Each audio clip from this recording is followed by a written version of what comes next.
Welcome to the Press Box, a presentation by the Dispatch and the Rock Island Argus Sports Department and sponsored by Zeglin's TV and Appliance. My name is Dino McCarowitz, sports reporter with the Dispatch Argus. To my left is Mr. DJ Jarvis, also a sports reporter for the Dispatch Argus. It is Week 10 in Illinois, which means playoff football time. We have several teams making it into the state playoffs. DJ, anybody have a chance to get to DeKalb for the state championship game? You like Geneseo, even though that's a tough bracket for them. I like Rock Ridge. Okay. I mean, haven't seen them play as many times as I have. I like what they do with the football. Orion.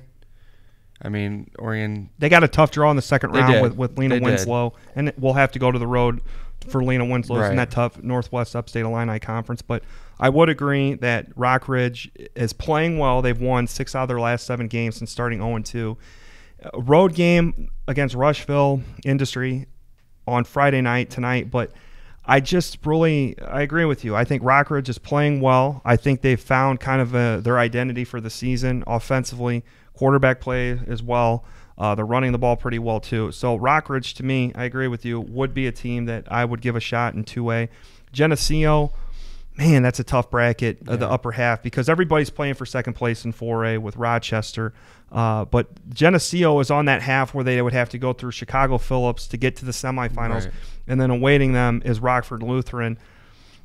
But Geneseo, I think we've learned you just really can't count them out when it comes to playoffs recently. They just have that magic. They just, it's something about that green and gold that says, okay, you've got a shot to go pretty far. And like you said, Rochester's, I read the emails from the AP poll, and everybody's like, "Oh, well, they lost, but they lost to Sacred Heart Griffin, who's number 1 in 6A, right, and a 2-time defending state champion." Yep. So, but the thing, and talking with Coach Johnson on Saturday after the pairings were announced, you know what? You've beaten Phillips in the playoffs before. You have beaten Rockford Lutheran in the playoffs before, and Geneseo is that type of team against those high-powered offenses, are the type of team that you don't want to face because they know how to execute, they know how to win, and they have a ball control offense that has been very productive this season. And I know they're going in with huge momentum. Coach Johnson was thrilled with the win over DeKalb in the regular season finale. That is a great win for them to go into the playoffs. I thought it was funny. We talked last week about how I thought that DeKalb was a must win. Right. They lose that game. Maybe they're sitting on the same side of the bracket as Rochester. Right. And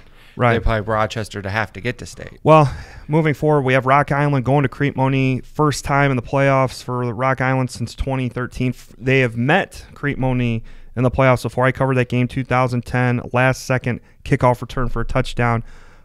Crete puts up a lot of points. Rock Island's been playing well. Any idea how that game shakes out? When I was in high school, right, Crete-Monee was kind of that team, we kind of looked at that's who we wanted to play. Right. And we never quite got there because we couldn't pass the ball. Right. Rock Island now, multi-dimensional. Right. They can pass the ball. What Jacobs have? How many touchdowns did he had? 4 touchdowns, all of them to Deshaun Davis. And the thing, he ran the read option very well against Ypsilanti. Ypsilanti defense, whose defensive end was the best player on the field, and it wasn't even close. And he ran the ball very well, that read option. Trey Nemmers did a good job in that game too. But I like what you said, the multi-dimensional offense, because Rock Island can run the ball well. They can throw the ball well. And Alec Jacobs is distributing the ball all over the place. It's not 1 or 2 guys. He's getting guys the football. So whether that means they'll go to Crete and win, I don't know. But I think that's a matchup that Rock Island, I don't think going on the road scares them. And I think they're confident after having won 4. Playing on the road. Correct. They played six regular season home games. Moline, they probably aren't going to win against the number 1 seed Glenbard West in 7A. But I think the most important thing for them is that they, after being awful, let's be honest here, they were atrocious the last 2 years. For them to go from 3-15 the previous 2 years to 5-4 into the playoffs, I think for them, big step in the program for them right now. I think you look at high school football and you have a lot of players who want to win for themselves and their teammates. Right. Those Moline kids want to win for Coach Tracy. Correct. I think I realize he hasn't been there for all of the suffering. Right. But they realized when he came in, he was there for them. And they want to, every kid I talked to Friday night after their win said, we got to give this Coach Tracy, Coach Tracy.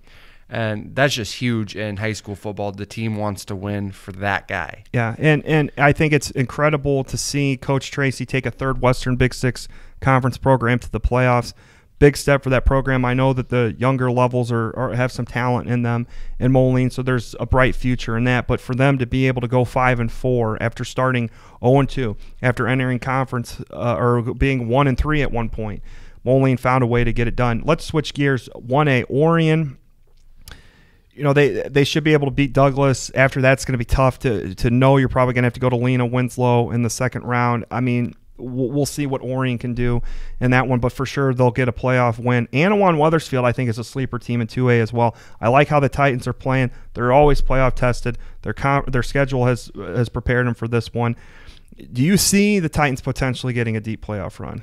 Yeah. Okay. I mean, they're like Mercer County. Right. I mean, they're a team that you expect to be there, and you expect to kind of – they have a lot of tradition. Right. I mean, I know they don't have the state titles, but they have the tradition there, and they have a lot of proud players. They have a lot of guys who are just ready to go and go out there on Fridays or Saturdays and play football. I was happy to see Mercer County rebound from being 2-4 to win out. Unfortunately for the Golden Eagles, they have to go to Bishop McNamara, Chicago Catholic League, 8-1. Good tradition there.